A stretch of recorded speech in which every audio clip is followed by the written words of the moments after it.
Good evening. I call to order this meeting of the Gladstone City Council for May 9th, 2023 at 6:30 p.m.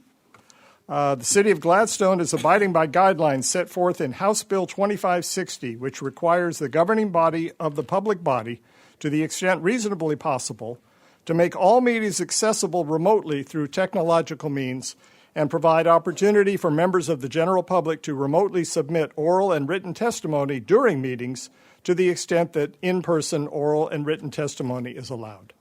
Therefore, this meeting will be open to the public both in person and virtually using the Zoom platform.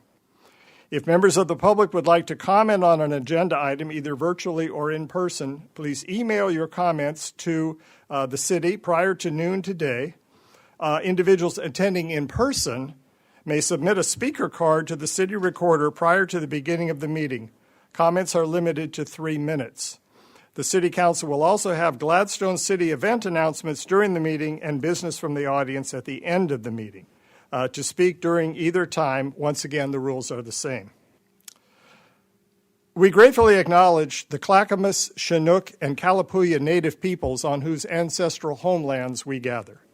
We honor them as a vibrant, foundational, and integral part of our community. We recognize their accomplishments as the native stewards of these lands, as well as the diverse and vibrant native communities who make their home here today. We thank those who have connection to this land and serve as stewards, working to ensure our ecosystem stays balanced and healthy. Without a full representation of everyone's experience, we will never be able to design and develop a better future. Let us stand for the roll. Excuse me. Let's have the roll call first, and then we'll stand for the flag salute. Tammy, go ahead. Councillor Huckabee. Present. Councillor Alexander. Yes. Councillor Reichel.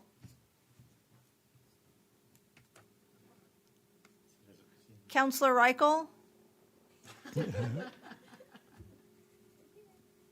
Councillor Cook. Present. Councillor Roberts. Present. Councillor Garlington. Present. Mayor Milch. Present. Now let's stand for the flag salute, please. Ready, begin. I pledge allegiance to the flag of the United States of America and to the republic for which it stands, one nation, under God, indivisible, with liberty and justice for all.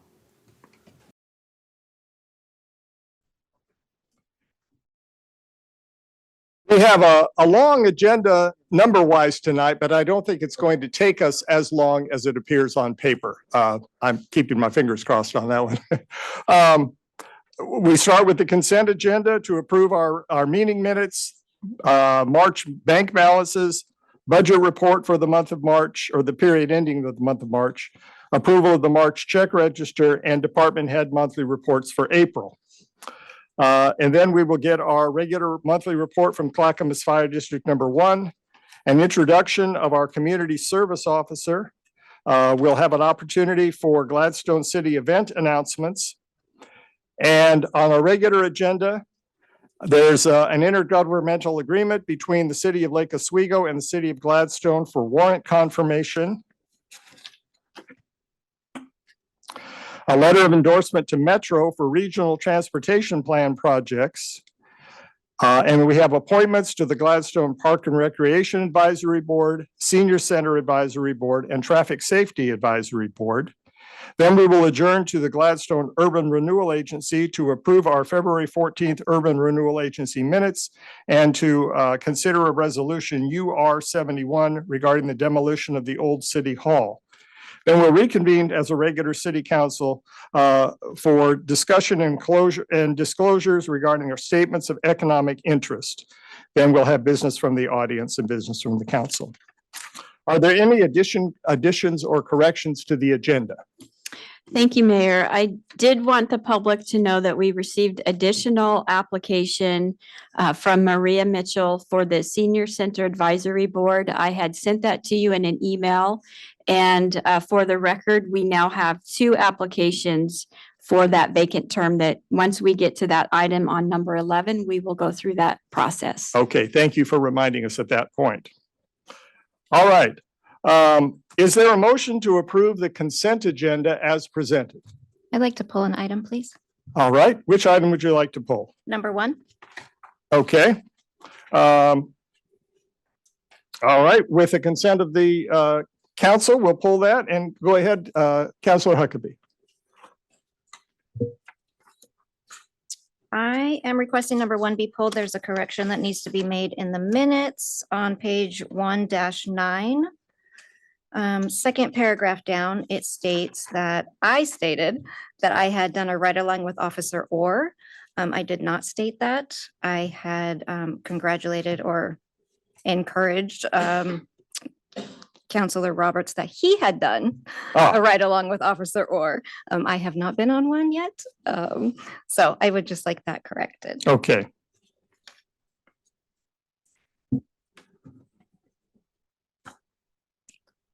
All right, let's deal with the rest of the consent agenda first, then we will come back to the minutes. So is there a motion to approve items 2 through 5 of the consent agenda? I'll make that motion. All right, is there a second? Second. All right, moved by Counselor Alexander, seconded by Counselor Huckabee. Any discussion? All those in favor say aye. Oh, no, let's do a roll call. I'm trying to speed through here, but I need to follow the rules. Go ahead. Counselor Tammy. Garlington, Yes. Counselor Roberts, Yes. Counselor Cook, Yes. Counselor Reichel. Counselor Reichel, We can see your lips moving, but we still can't hear you. So it may be a problem with your microphone. we'll come back to you in a moment. Counselor Alexander. Yes. Counselor Huckabee, Yes. Mayor Milch, Yes? Counselor Reichel. Give a thumbs up. Would you like to give us a thumbs? Okay. Perfect. I count that as a yes, so motion carries 7-0. Now we'll return to the minutes, which have been corrected. Is there a motion to approve the corrected minutes? So moved. I'll second. All right, again, moved by Counselor Huckabee, seconded by Counselor Alexander. Roll call, please. Counselor Garlington, Yes. Counselor Roberts, Yes. Counselor Cook, Yes. Counselor Alexander, Yes. Counselor Huckabee, Yes. and hold tight. We're bringing Counselor Reichel back on.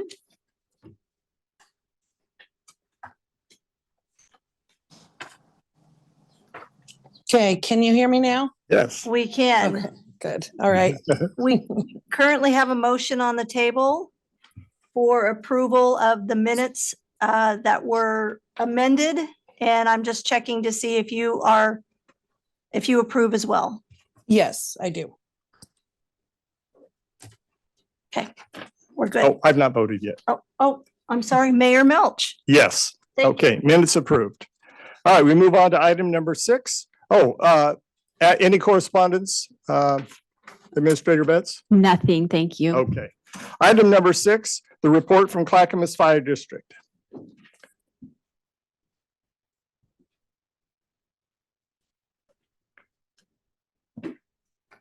Welcome, chiefs. Hey, good evening, council. So Brian Stewart with Clackamas Fire, and I have Captain Craig Bowen from your local community fire station with me this evening. I'll go ahead and let him kick off with local happenings, and I'll kind of touch on the larger district. Thank you, Chief. Hi, good to see you guys again. I feel like it's maybe I missed a month. Local happenings, like we had Easter, fire station attended the Easter egg hunt at the high school, and our new sign at the station was installed today with a little bit of fresh paint, and it looks great. The folks that work for the city, Dan and Joel in particular, have been at the station helping out a bunch of. We've been kind of preparing for an open house that may or may not be forthcoming here soon. So we're ready. Maybe a few more things to touch up here and there. And I just heard from the counselor that you may have done a ride along with the police department. Like, that's fun, but if any of you guys really want to go on, like if you want to experience what we have to offer, you're more than welcome. It's a lot of fun. We'll probably feed you. I don't know. It's not a competition, but I just want to let you know that that's available. I think we had some numbers here for you, but we have definitely been seeing, a slight increase in our calls for service. Were you going to cover that? Yep. Oh, okay. Within the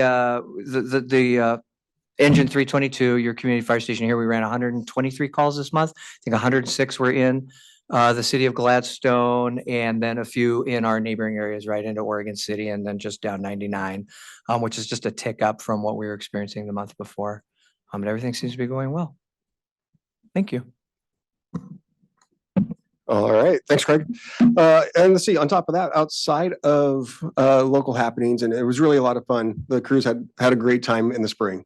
Like we don't get out a lot into the community as for Easter egg hunts, school events, those types of things during the dark winter months. But April kind of kicked that off differently. I know several stations did Easter egg events, and then we did open houses at 4 of our community fire stations on each of the Saturdays.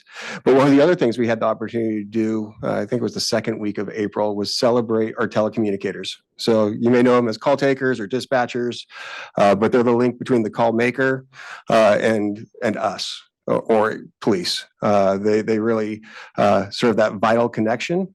It's a job that I would not want to do. But if you want to do it right along with them, they would love to have you as well.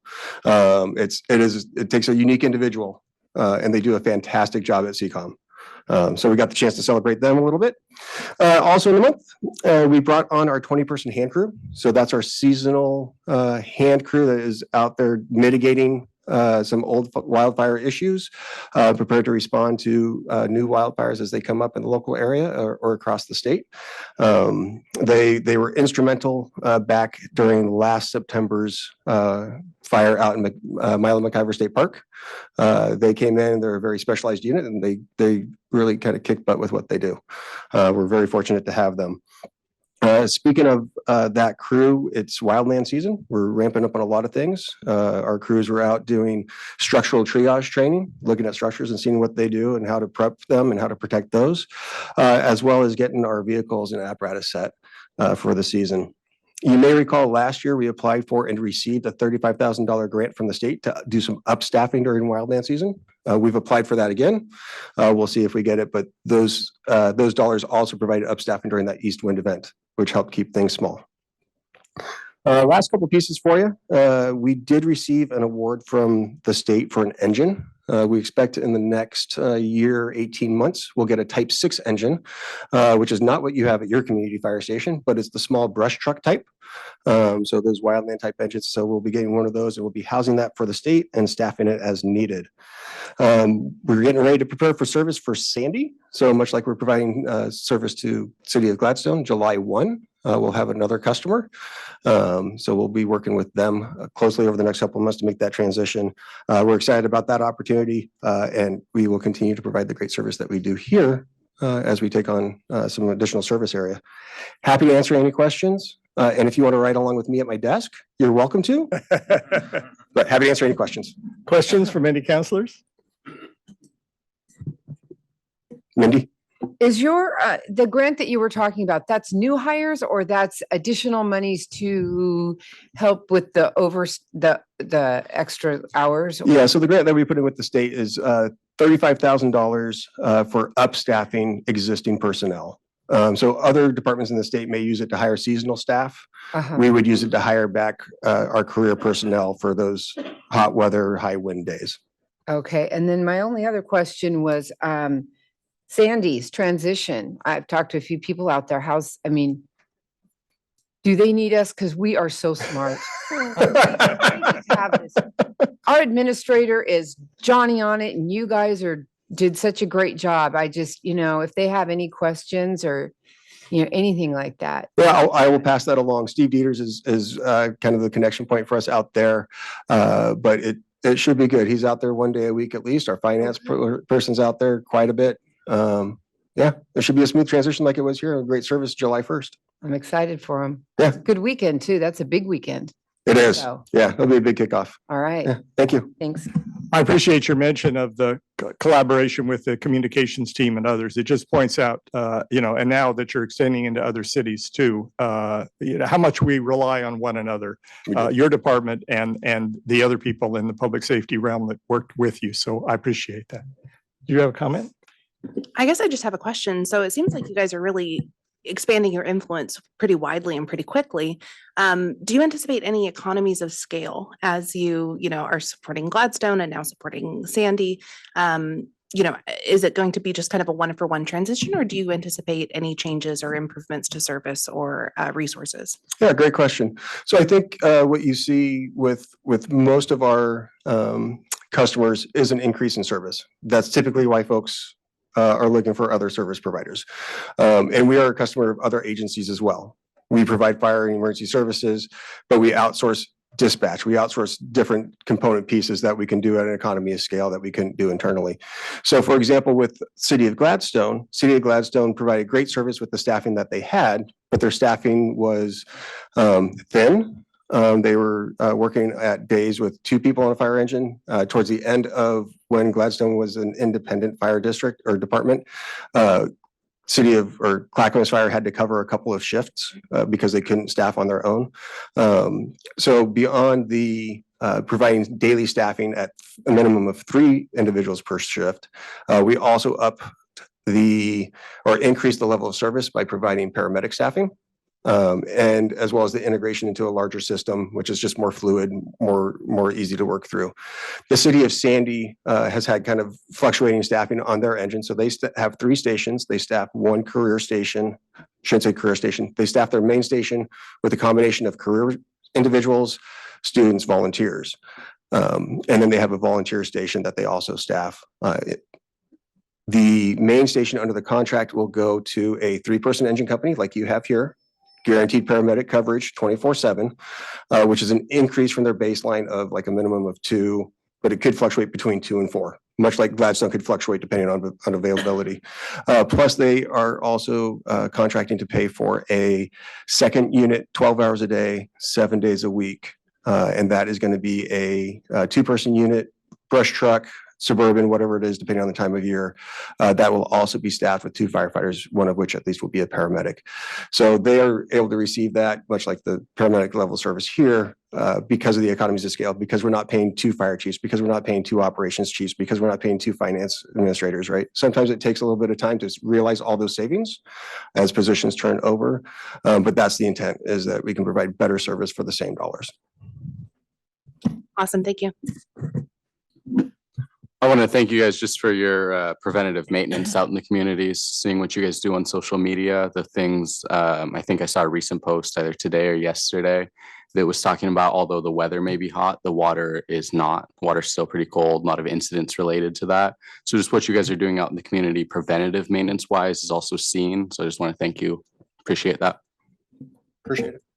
I just had, tell me a little more about the brush truck you're getting. I mean, that's a great addition, but I mean, that's something, would that be something that'd be normally used in Gladstone, or would it be out like in Estacada? You know what I mean? Where do you keep a strategic place to keep it, or is there, what's that about? You want me to take Go a for turn? it. Awesome. Well, the fire district already has quite a few of what we call wildland apparatus, right? They're specifically used for fighting or combating wildland type fires, whether that's a median fire on the I-205 or like in what we also call more of like the urban interface or rural areas where homes are on 2 to 5 to 10 acre parcels. All right. And they come in different types, right? All our fire engines are typed. The fire engines that you see in the city are type 1s.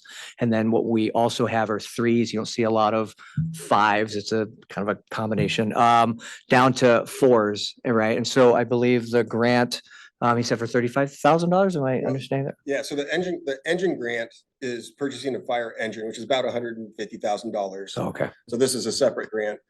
76 are being distributed in the state through this grant program of different types of engines. We got a brush truck, but It's just a type 1, 2. So, yeah, I mean, if our fire chief decides to put a brush rig in Gladstone, we could use it as a quick response vehicle. My crew, just today, we were down off of 82nd Drive. I'm blanking on the specific name of the street because I'm still trying to commit. What was it called? Edgewater. Oh. We were down on Edgewater, right? Just on the other side of the tracks, and those homes all border Hog Island. And so, at least I think that's what it's called here. And those homes are directly in, they butt right up to that green space. And our type 1, the bigger fire engines just can't get down those roads. And so these smaller brush rigs are more equipped to get in there to either do structural triage and protect structures or do just a direct attack on a fire should it happen down there. And they could happen in any number of ways, right? We don't get a lot of lightning strikes, but in August, if it's really hot, maybe we get a storm come through and we get a lightning strike, or kids are down there playing with fireworks. Any kind of ignition can really get things going. And those smaller rigs are faster and smaller, obviously, to get into those places. All So right, they do that's have what I was value. wondering. Thank you. Yeah, they do Thanks have for that. value, but we do typically staff them strategically throughout the fire district. And because of their size, and we have room in the bay here at Engine 322, if our operations chief decided that would be a great place to put one, then yeah, we could Okay, be there. all right. Yeah, Thank you. absolutely. You got it. Councilor Huckabee, do you have any questions? It just popped into my head and it's totally unrelated to anything we just discussed. A couple months ago, you presented to us that you had an apprenticeship program and you had such and such applications. How's that going? Where's it at? It's going fabulous. Good. So we just finished the selection process for it. I believe they're going through the background check and pre-employment physical. We had 400-ish, I think it was in the 480s, but 400-ish applicants. That got narrowed down to 26 finalists. We made, I believe, 9 job offers through the apprenticeship program itself. And then if you haven't heard, we have a levy that is in front of the voters this month. If that passes, there would be some additional apprenticeship positions offered for our next academy, which I believe is in June. Yeah, it's actually really quite exciting. I appreciate you bringing it up. So. You refer to academy coming up. You don't have the same problem then that the police statewide are having with the shortage of location academy positions available. Is that right? We have a shortage of firefighter applicants. Uh-huh. We fortunately are not under the state mandate of being at one training site and one training program. So we're able to kind of process as we need, but typically we can do about 2 academies a year of career staff, an academy of volunteers. And then this year we're adding the academy for the apprentices. Well, thank you both for being here tonight. We learn a lot every month from your presentations. I think we are better informed about our fire department now than we've ever been, just because of getting these regular reports. Again, I'll just say it's great to know that throughout the county, we're all benefiting from the services that you provide. So thanks very much for coming. Thank you.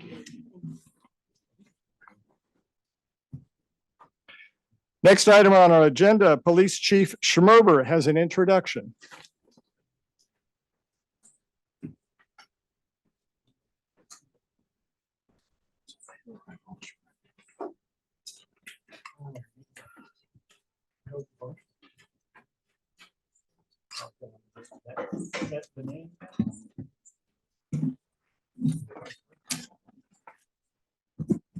Good evening, Mayor, Council. I would like to introduce you to Samantha Unda, who is our new Community Service Officer. Sammy, as she likes to be called, finished in both phases of the hiring process first, and we're excited to have her on the Gladstone team. A little bit about Sammy. She's married with 2 children. They're here tonight. And she's in her final stages of earning her or completing her bachelor's degree from Southern Oregon University, and it's expected to get that degree in November of 2023. Sammy's work history includes the medical field and the Roseburg Police Department, where she worked as a part-time code enforcement officer. She has completed the Douglas County Reserve Academy and holds a certificate as a child passenger safety technician through the National Highway Safety Administration. This is Sammy's second week in her training program. She's got a couple more weeks, 2-3 more weeks to go in her training program, but I'll tell you what, we're excited to have Sammy on board. So I'd like to introduce you to Sammy Unda.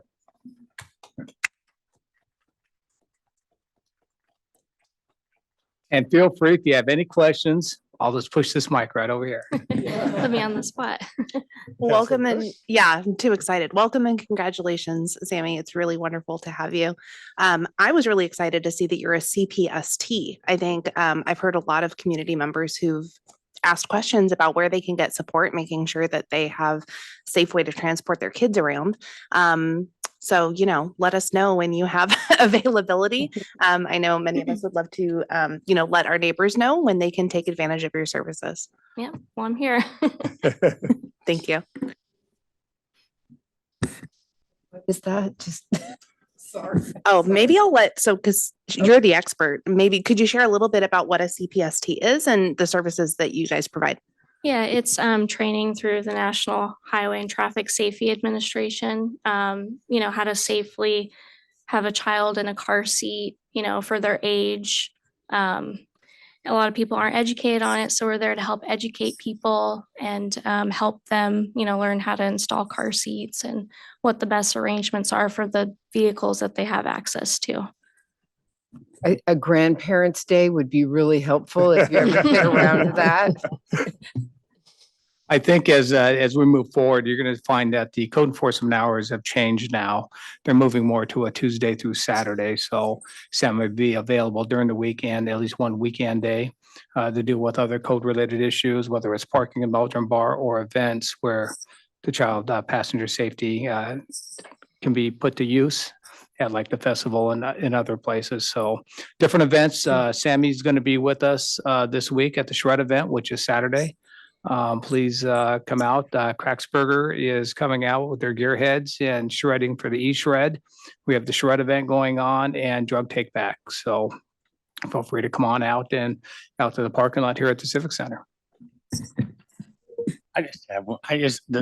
As you mentioned that, the CPST, I know when I got my granddaughter, we went right down to the fire station. Like they said they can't do that anymore. Oh. The fire station they said, nope, you have to be certified. So that's great. So we can bring it to you and make sure it's in there right and everything. Okay. All right. Thank you. Yep. All right. Thank you. Thank you. Mayor, Yes. Real Counselor quick. Reichel has. Counselor Reichel has a question. So, Yes. not a question, just more of a statement. I just wanted to say welcome to Sammy. Thank you for joining our community. I'm sorry that I can't be there in person to meet you, but I will get in touch with you and see if I can pop by and introduce myself in person at another time. And that's all. Thank you, Counselor. Thank you. Thank you, Sammy and Chief. Next item is Gladstone City event announcements. I understand that Bob Everett signed up to speak, and I see him here tonight. Bob, if you'd like to come forward. Sure. See me every month. Good evening, everyone. My name's Bob Everett, and I'm a Gladstone resident and business owner. And first, I just want to thank the counselors and for the great job they do. I know you get paid a lot to do this, and it's worth every dime. So thank you very, very much. And I want to thank all the staff members, too, for what's been going on in the city. I understand we're going to get some flowers tomorrow along Portland Avenue, and I'm excited to see those. I'll be out there checking them out right away, right outside my office. Anyway, I'm here for two things, same things as before. One is our bingo games. I seem to think it's on May 21st, but it's not. It's on May 19th. So come on out. Starts at the same time. Tickets 4:30. Doors open 4:50, and bingo will start at 5:30. We've had some great response, over 100 people over the last couple times, and this month we're going to be supporting the Rivers East adventure, which basically helps out seniors in our community and neighborhood. We have started a sort of a sponsorship program a little bit in there, meaning that somebody can sponsor themselves, they get recognition, and they get some special advantages. And we do have an opening for one this month. I'm also here for the festival, which will be, I believe the dates are August 4th and 5th. It's the Friday and Saturday, the first Friday and Saturday of August. And Bryce has been working hard, getting a lot of bands. We're gonna have blow-ups again. We can always use vendors, and we're hoping that the city will help us out during that. I'm sure they will. We will have our presentation next month. We're planning on doing that. Also, there's going to be the car show on Sunday. And so come on around. It's going to be a busy weekend and a fun weekend for everyone. Anybody have any questions or anything? Yeah, Mindy? Who's the parade liaison? I think Tom, is Tom Mercer? Not for the parade. Oh, parade. I'm sorry. I'm sorry. Parade. It's going to be Tracy. So Tracy Todd. Yeah. She's taking it on. And that's online. I haven't been online yet, sorry. Yeah, that is online. I'm sorry. I misunderstood. That's okay. That's Yeah. okay. And your to do anything to get involved is, what's your website? Real quick. Basically, you can contact me or Bryce. I'm at B Everett at Gladstone, Gladstone Oak Lodge Rotary. Okay. Write me this one, because I always forget that one. R Everett 78 at yahoo.com, because we just opened up that other email. Okay. Okay. And you can Sure. write me and I can get any information to people. Okay. Okay. All right. Thank you. Thank you, Mindy. Any other questions? Okay. Thank you, Thank you Dr. very much. Everett. Thanks for your work. Chief Schmerber already mentioned the shred event coming up on, I think it's this Saturday, the 13th.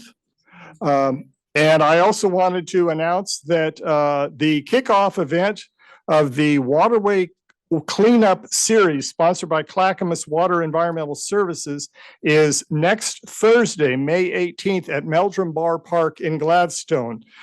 We need volunteers to help preserve this 85-acre park, over 30% of which is made up of natural vegetation and wetlands. I understand there are already a lot of people signed up for it. We'll be putting out some more information through the city to give you an opportunity to sign up. But I've been very impressed by the number of groups, community groups, volunteers who are interested in preserving the habitat and the ecosystem of our riverways that go through here through Gladstone. And this is one event that'll give you an opportunity to do that. Chief, did you have anything more you wanted to add about the event on Saturday? Nope, just going to be fun. Great. Well, it's a good chance, start your Marie Kondo and clear out all those papers that no longer give you any joy and shred them. She has since become a mother, and so that's not as important as she thought it was. I believe it's 10 to 2. I believe. 10 to 2, and the solve cleanup is 9 to 11 a.m. on the 18th. All right. Any other community event announcements? Hearing none, we will move on to item 9. Staff will guide us through this intergovernmental agreement between the City of Lake Oswego and the City of Gladstone for warrant confirmation. Thank you, Mayor and City Council. This is an agreement that the city has been committed to for the last several years. However, because we have 5 new elected officials, this will give Chief Schmerber an opportunity to talk about the partnership. Thank you, Jackie. Mayor, Council. Thank you for considering renewing this intergovernmental agreement between the City of Gladstone, City of Lake Oswego for Police Department warrant service confirmation. A little history and background regarding this IGA. Is originally started in 2020, and the last one was 2021, which was for a 2-year duration for the IGA. As a reminder, the City of Gladstone entered into this agreement because Clackamas County Sheriff's Office had before confirmed warrants for the City of Gladstone. And these are municipal court warrants we're talking about. So anything coming out of our municipal court. So they confirm warrants and entries into the law enforcement data system for agencies, for specifically agencies that were dispatched by CCOM, which is how that all worked. So that's why the sheriff's office did it, but due to financial reasons, reductions in that organization, they no longer did this in 2020. They announced that they will no longer confirm warrants and take care of that records type activity for us. So we had to go to another option. And really the only other option was Lake Oswego and LOCOM. LOCOM said they can handle it. They had the staffing to do it. We entered into a 1-year agreement in 2020. That agreement was successful. They showed that they can accomplish their tasks with our municipal court and the way they confirm warrants for us. And we renewed that IGA, that 1-year IGA in 2021. And now in 2023, I bring it back before you for an additional 2-year extension on this IGA. It's been very successful. We really do not have any other options. There's certain time limits that are required of confirmation of warrants by LEDs, and otherwise you can have LEDs removed and taken away from you. So, or fined and so on. So there's certain requirements that need to occur, and LOCOM provides us those services. So, and as you're aware, Gladstone does not have 24/7 records. We don't necessarily need it with this agreement in place. And just to clarify, most of what I know about police work is from watching television Yes. programs, but I read your monthly reports and you often reference the discovery that somebody had an outstanding warrant. Is this then a real-time thing that you can do? If you pull a car over, you can find out whether that driver or occupant has a warrant outstanding that affects how you process that person? Yes, that's correct. So I'll just kind of walk you through just a basic scenario. We make a traffic stop for a speeding vehicle. We contact the driver for that initial stop, obtain the driver's license, we run that driver's license, and then it comes back as a warrant. If the warrant is from Gladstone, the request for confirmation would go to LOCOM immediately. LOCOM would then confirm the warrant, making sure it's valid so we don't make a false arrest, and then come back. And then we would take whatever action, which is likely on your way to the Clackamas County Jail to serve that warrant. So that's just for our municipal court. That's all LOCOM is doing is for our municipal court and other agencies, but the only ones they're considering is ours. So, and if let's just say we get a warrant out of Washington County, well, that's a Washington County Sheriff's Office type warrant or a city of Beaverton warrant or something like that, then we can still act on that, but it comes from that jurisdiction. LOCOM just handles ours. Okay. I don't know if I confused you. Well, I did see that there were several other cities in Clackamas County who seemed to be part of the same agreement. Correct. Where Lake Oswego is providing the service essentially, but they are paying a fee to be a part of it and to be included. So I would imagine if they have municipal courts in their cities as well, they benefit much the same way. That's correct. Yes. Okay. All right. Are there other questions from councilors? Councilor Huckabee. Yes. Thank you for that overview. It answers several questions for me. I want to clarify though, municipal court warrants are out of Gladstone would typically be for traffic offenses? No, we handle misdemeanor cases in our municipal court. Okay. So disorderly conducts, minor assaults, those types of things would come through. Certain misdemeanors are required to go to the district attorney's office if Right. it's a domestic violence type scenario, but we handle municipal Okay. DUIs, et cetera. Right. So higher level offenses obviously go to the DA's office. If they decide they need to issue a warrant, they issue a warrant. Does CCOM still verify those? For County issued, DA county issued? issued warrants, yeah. So CCOM, we'd ask for confirmation. CCOM would then call wherever jurisdiction it is to confirm the warrant. Okay, okay. Okay, I think that's it. Thank you. I just had one real quick. Councilor Alexander. I would just assume from Exhibit B that because of the size of Gladstone, we're getting that good of a deal.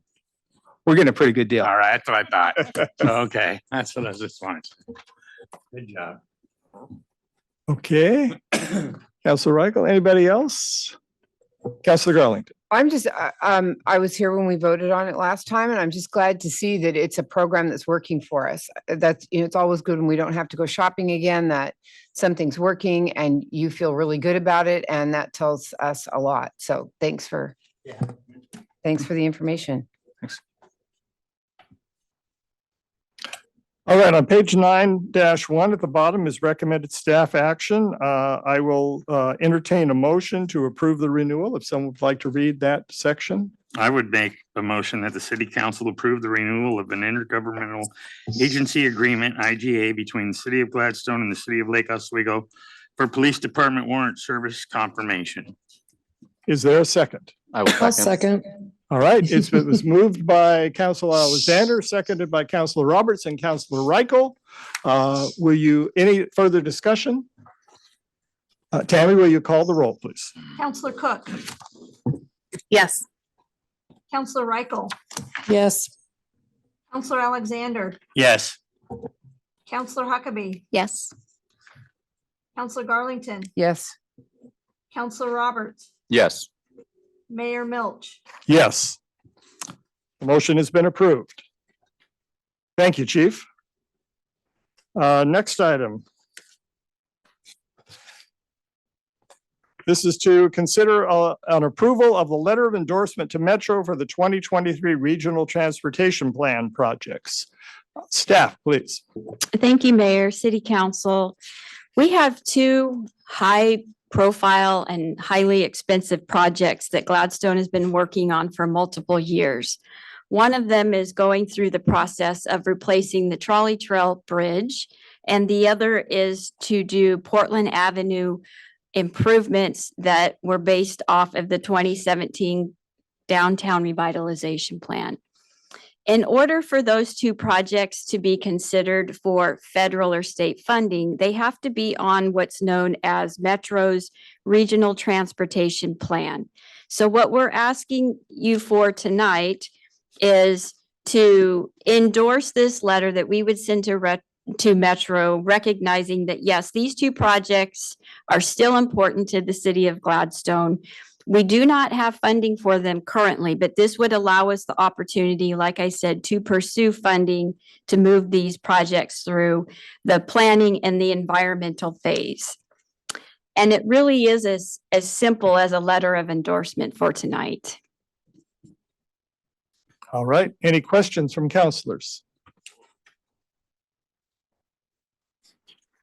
And let me see what the recommended action is. It's on page 10-2. Would someone like to make a motion?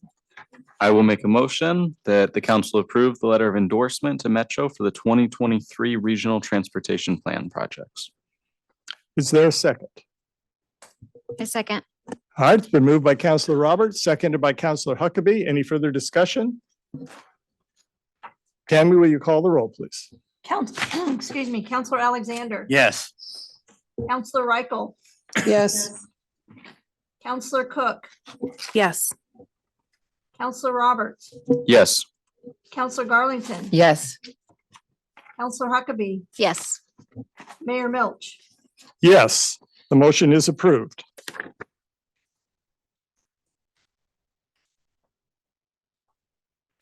Let's see. Oh, I had a printed agenda that was not matching the original. So I think the next item is the approval of the appointments to the Gladstone, to various committees. So Jackie, could you go ahead and present those to us? I'd be happy to. Let's start with the Gladstone Park and Recreation Advisory Board. We have one vacant term that expires at the end of 2023, so that would be December 31st. And we have one applicant. A copy of his application is in your packet, and that is for Justice Mills. We're going to do the same process that we've done in previous meetings when we've appointed people, and our city recorder has up our spreadsheet, and she will ask each of you to vote yes or no on this applicant. All right, and can I ask, is Justice Mills present tonight? Okay, I don't recognize everyone in the audience, so I want to be sure that And he's not on Zoom either. he's not on Zoom either. Okay. All right, any discussion from the council before we vote? All right, and again, we'll do a yes or no vote for this one applicant for one opening. Tammy, go ahead. Counselor Garlington, Yes. Counselor Roberts, Yes. Counselor Cook, Yes. Counselor Reichel, Yes. Counselor Alexander, Yes. Counselor Huckabee, Yes. Mayor Milch. Yes. Justice P. Mills is appointed to the Park and Recreation Advisory Board. Next item. Okay, so let's move on to the Senior Center Advisory Board. There's one vacant term that expires again at the end of 2023, December 31st. You have two applicants in your packet. One is from Ann Moses and the other is from Maria Mitchell. And we'll have the city recorder call your name and ask you to choose one of the applicants. Any discussion before we begin? All right, go ahead, Tammy. Counselor Huckabee, Mitchell, Counselor Alexander, Mitchell? Counselor Reichel, Mitchell. Counselor Cook, Mitchell. Counselor Roberts, Mitchell. Counselor Garlington, Mitchell, Mayor Milch. Maria Mitchell. So Maria Mitchell is appointed. Congratulations. And the next one. Okay, and finally, Traffic Safety Advisory Board. We have one vacant term, again expiring at the end of December 2023. And there are two applicants, Claire Coy and John Kilstrom. And we will have the city recorder call the roll again, and please select one of the applicants. And Mr. Kilstrom, are you here tonight? Welcome. And I believe Claire Coy is on. Is Zoom as well. attending on Zoom. Okay, so both are involved in the meeting. Okay. Any discussion? Tammy, go ahead and call the roll. Counselor Cook, Killstrom. Counselor Roberts, Coy. Counselor Garlington, Coy,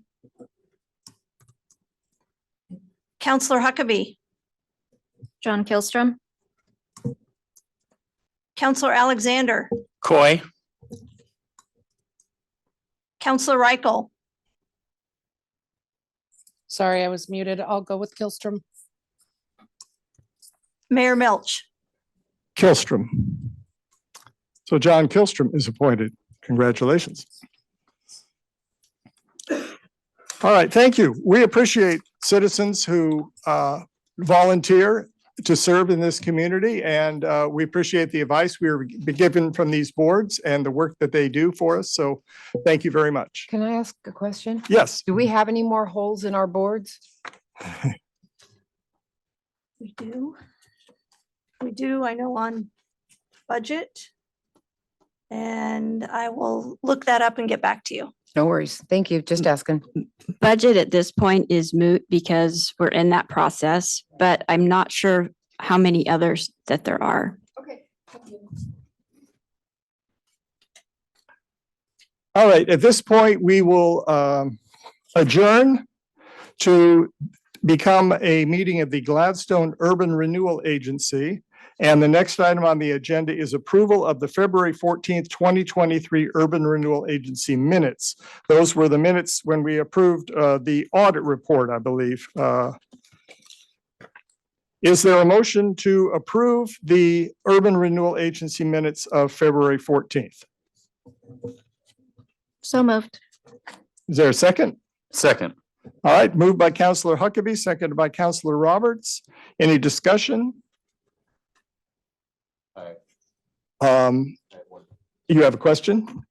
Do we have to adjourn and reconvene by motion? Our city attorney's here. He's shaking his head no. Thank So you. thank you. Thank you for clarifying that. I wanted to be sure that we followed the rules too. So, okay.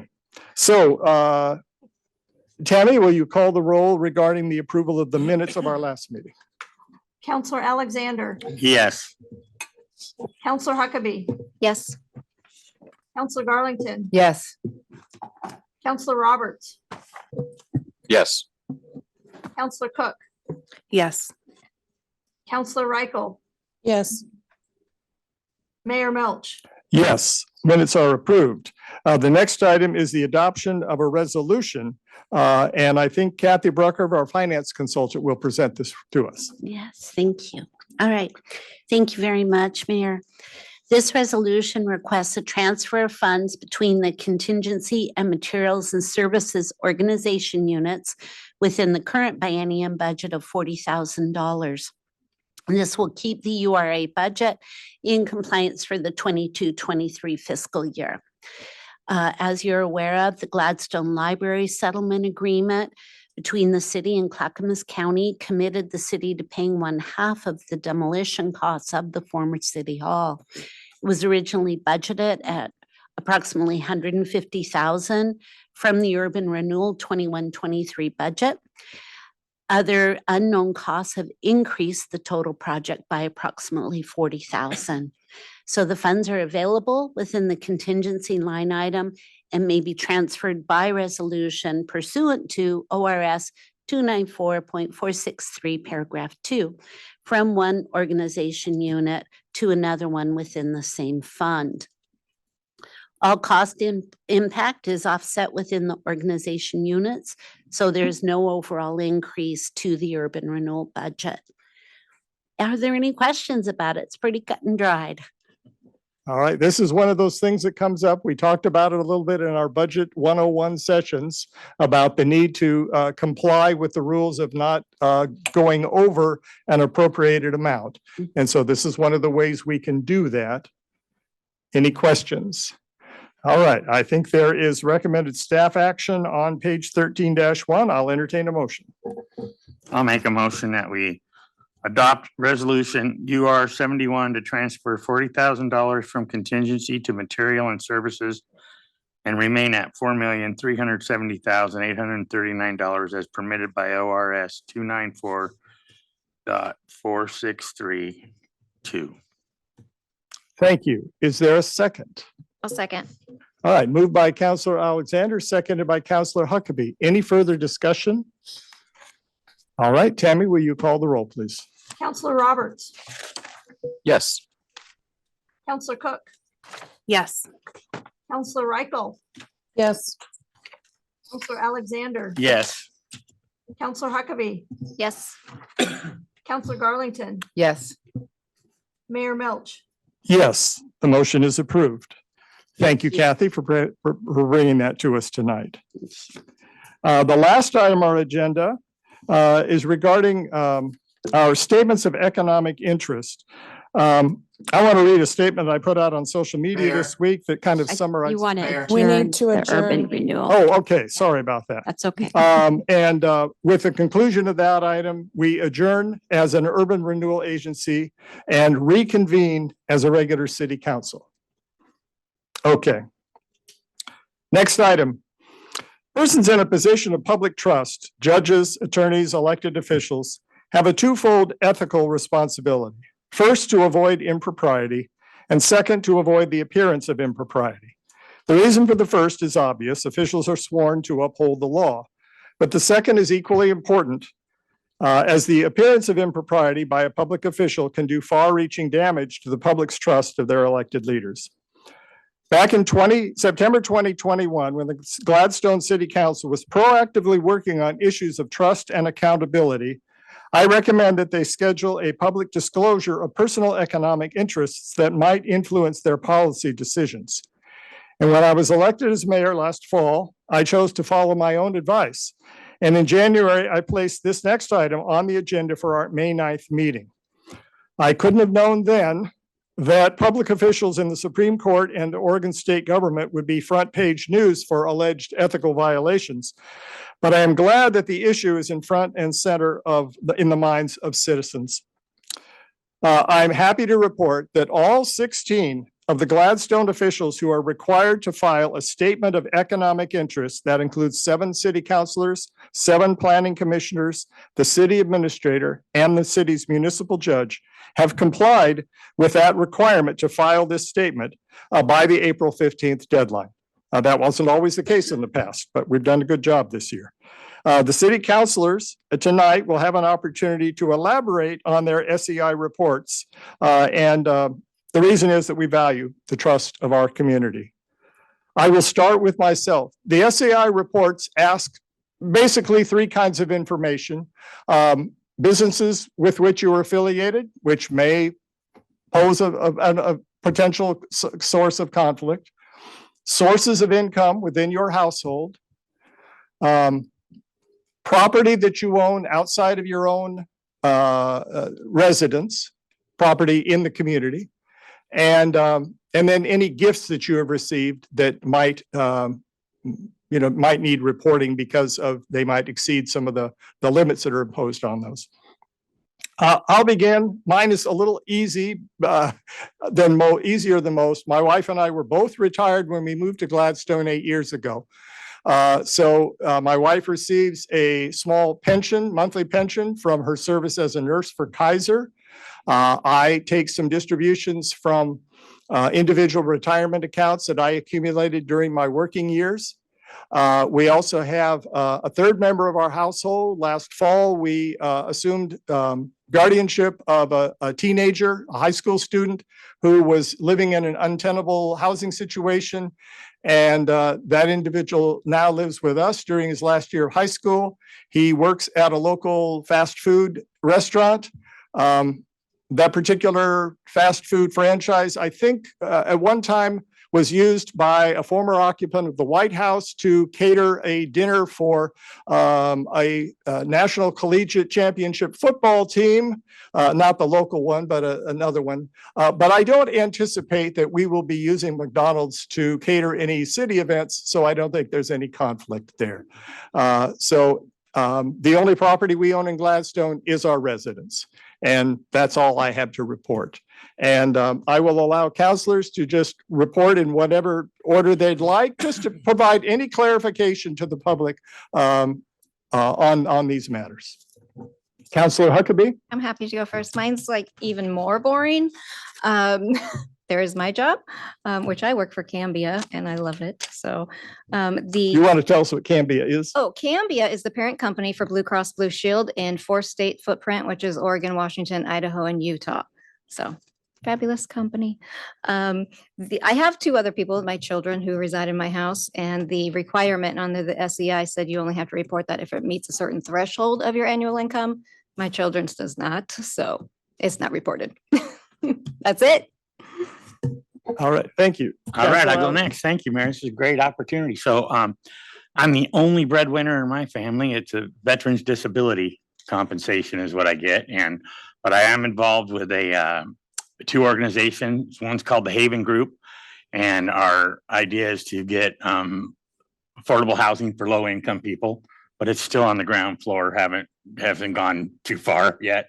And have a website, lifestyle website where you exchange ideas and recipes and diets. And that also hasn't done very well. So that's all I have.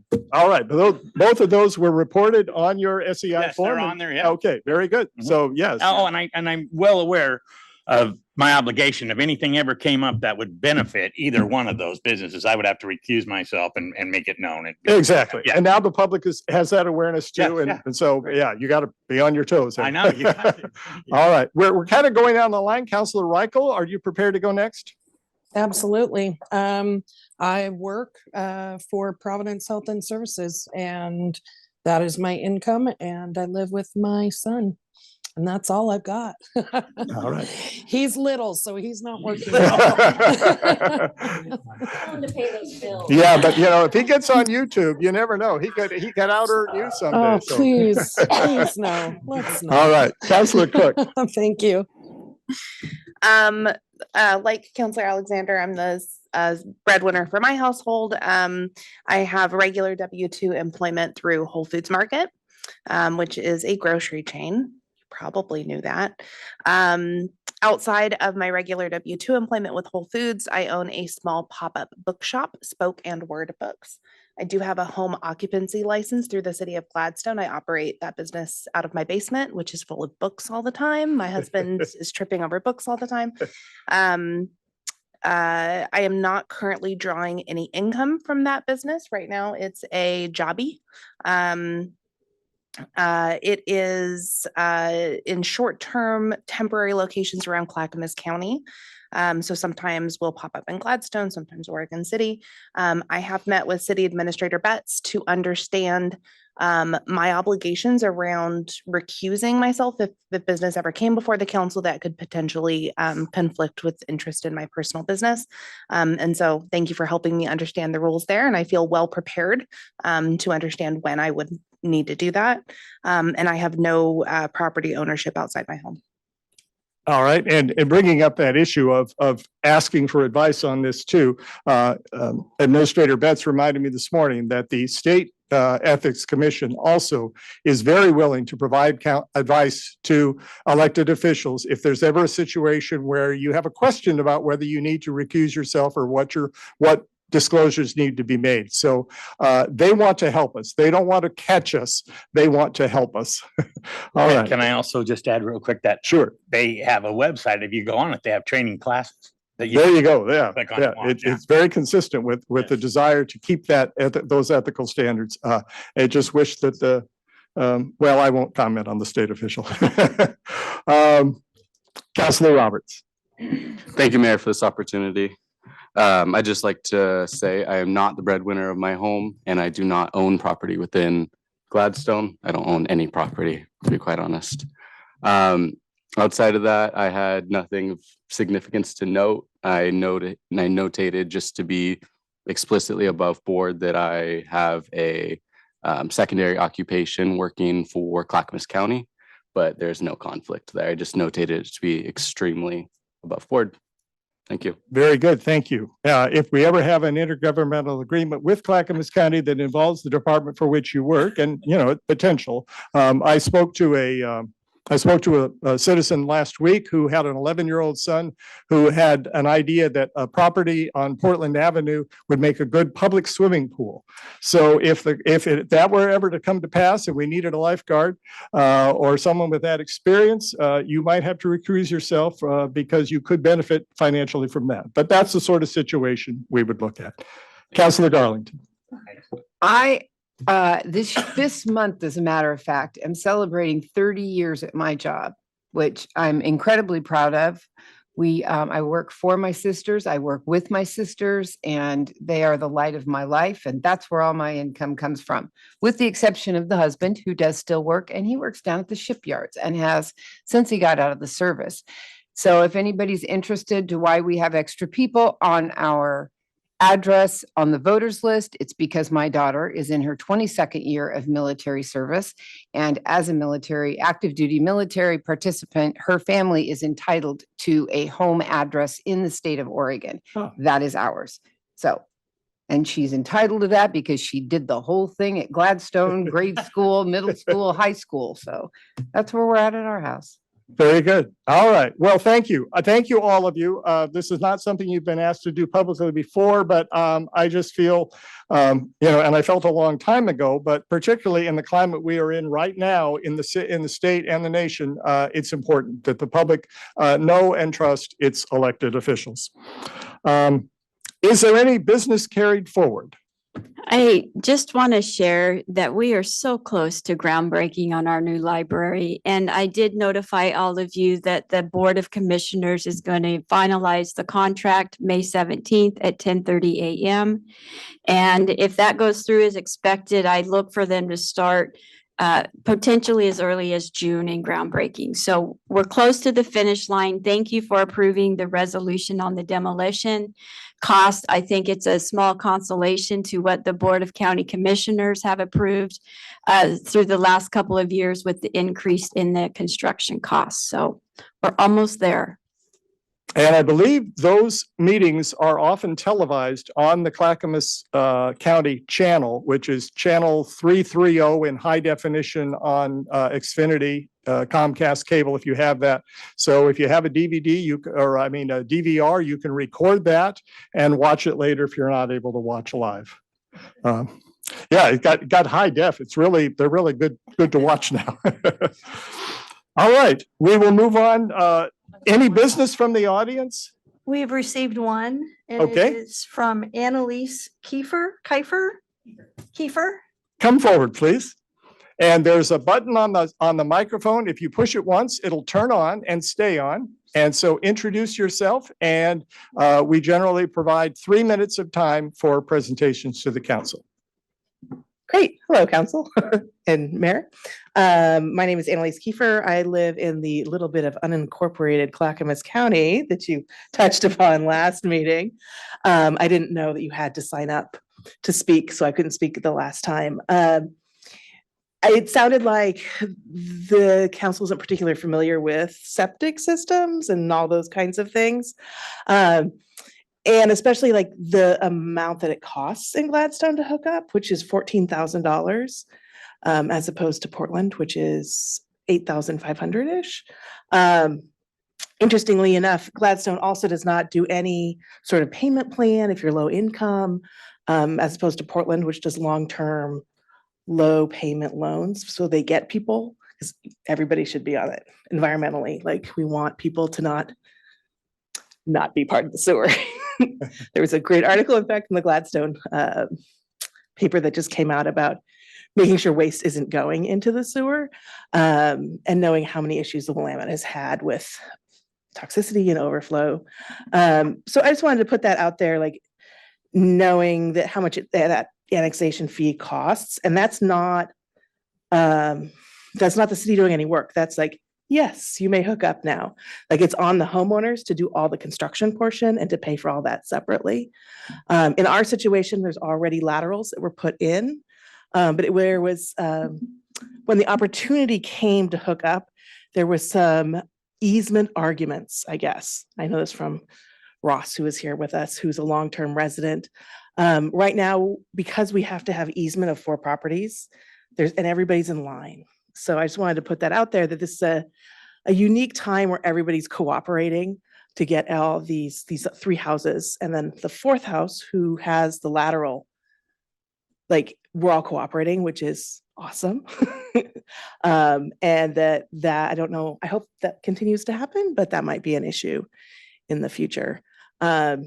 Yeah, so I just want to know, like, just say that, because it seemed like, well, paying more money and some of those kinds of things, because we're not in the county, that, we are putting in a whole bunch of money into the game to try to do the right thing.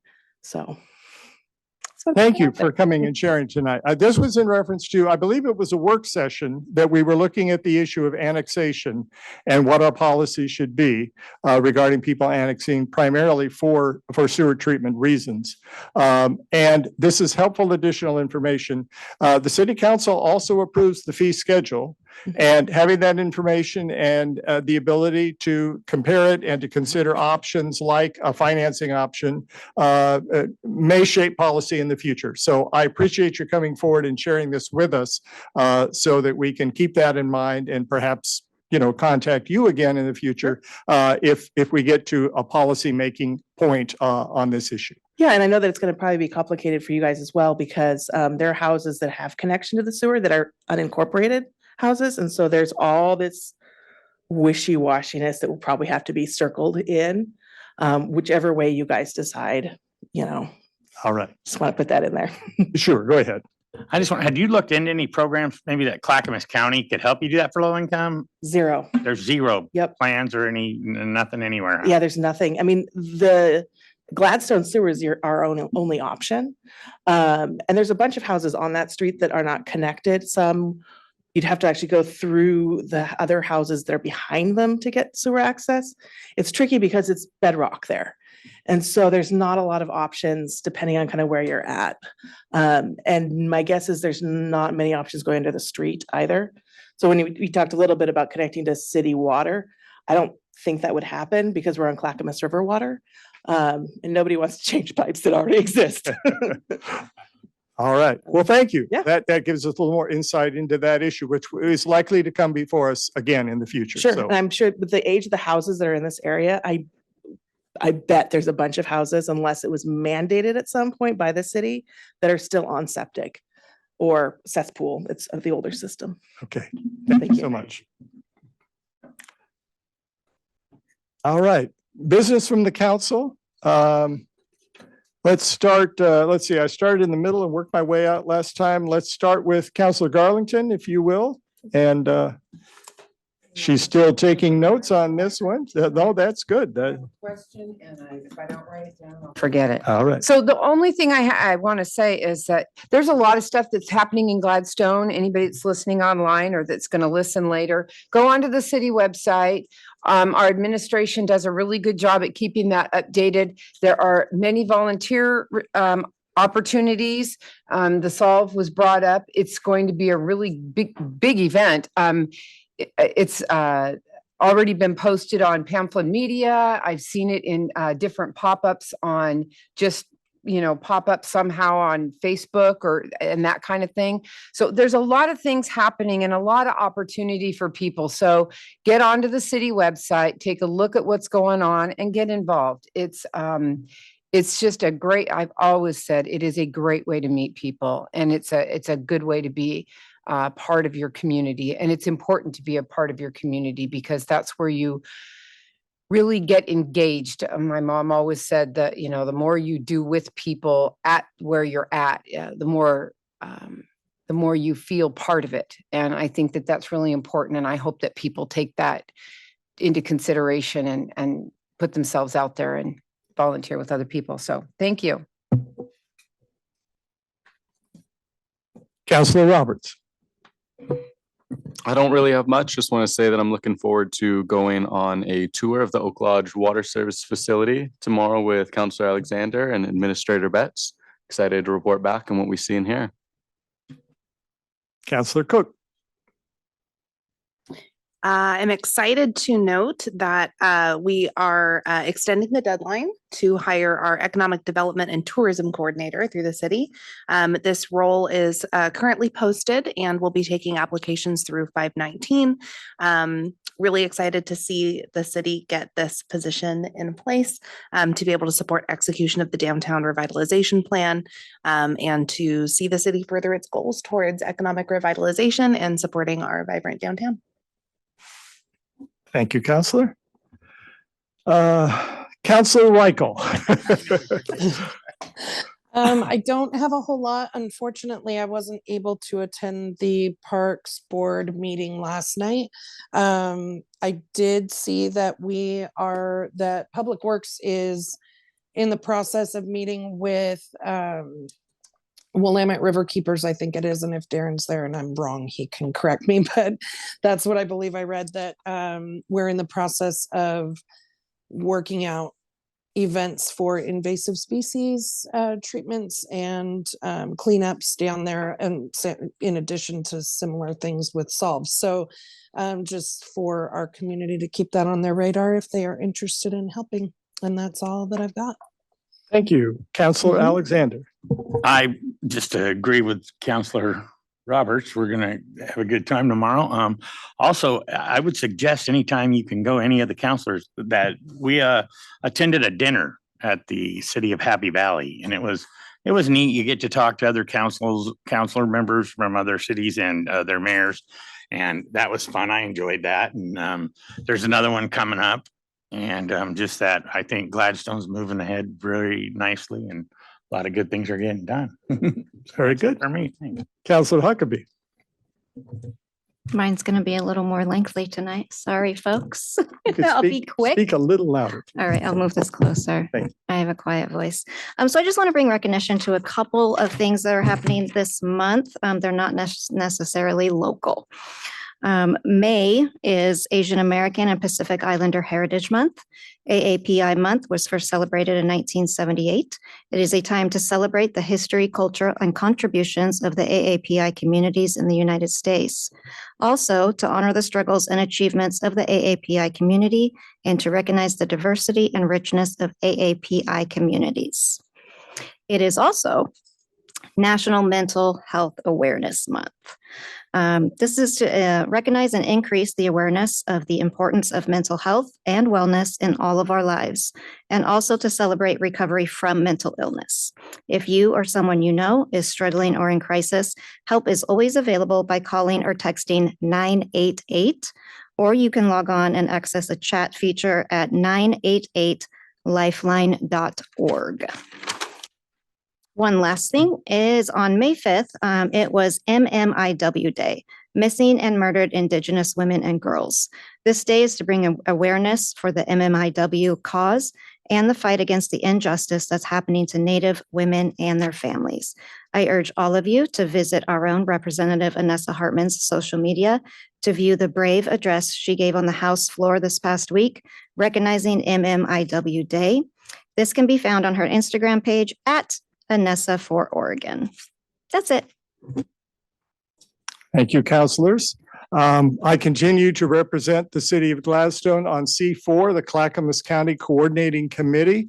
We've focused a lot of attention these past several months on tolling, and because of action by the legislature and the governor and influence of citizens, we have a moratorium on tolling in Oregon now.